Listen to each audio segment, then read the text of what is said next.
ജീവിതത്തിൻ്റെ തിരക്കുകൾക്കിടയിൽ നാം പലപ്പോഴും മറന്നുപോകുന്നൊരു സത്യമുണ്ട്. നമ്മുടെ ആയുസ് വളരെ കുറവാണ്. സങ്കീർത്തനം 39 ദാവീദ് രാജാവിൻ്റെ ചിന്താശീലമായൊരു പ്രാർത്ഥനയാണ്. അദ്ദേഹം ചോദിക്കുന്നത്, യഹോവേ, എൻ്റെ അവസാനത്തെയും എൻ്റെ നാളുകളുടെ അളവിനെയും എന്നെ അറിയിക്കണമേ. ഞാൻ എത്ര ക്ഷണികൻ എന്ന് ഞാൻ അറിയട്ടെ. വാക്യം 4. ഒരു കൊച്ച് കഥ പറഞ്ഞുകൊണ്ടേ.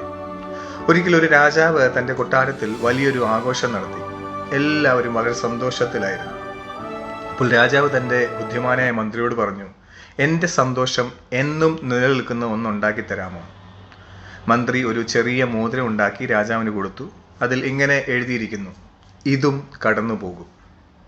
പിന്നീട് രാജാവിന് വലിയ സങ്കടം വന്നപ്പോൾ അദ്ദേഹം ആ മോതിരം നോക്കി. അപ്പോഴും വായിച്ചു, ഇതും കടന്നു പോകും. സന്തോഷമായാലും സങ്കടമായാലും ഒന്നും സ്ഥിരമല്ല എന്ന് രാജാവ് തിരിച്ചറിഞ്ഞു. ദാവീദ് ഈ സങ്കടത്തിൽ പറയുന്നത് ഇതാണ്, ലോകത്തിലെ പ്രതാപങ്ങളും സമ്പത്തും എല്ലാം വെറും നിഴൽ മാത്രമാണ്. സങ്കീർത്തനം 39 നിന്ന് നാം മനസ്സിലാക്കേണ്ട 3 വലിയ പാഠങ്ങൾ. ജീവിതം ഒരു നിഴൽ.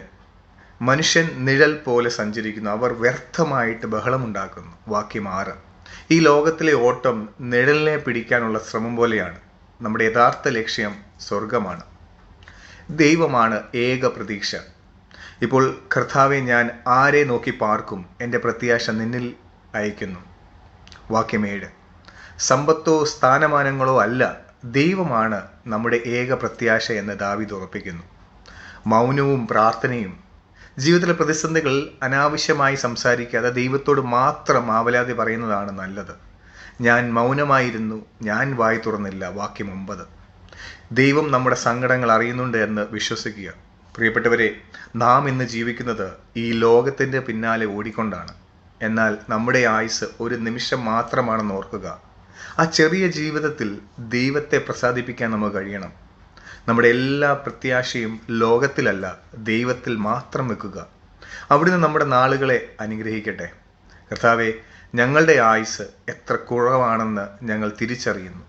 ലോകത്തിൻ്റെ വ്യർത്ഥമായ പിന്നാലെ പോകാതെ നിന്നെ മാത്രം ലക്ഷ്യമാക്കി ജീവിക്കാൻ ഞങ്ങളെ സഹായിക്കണമേ.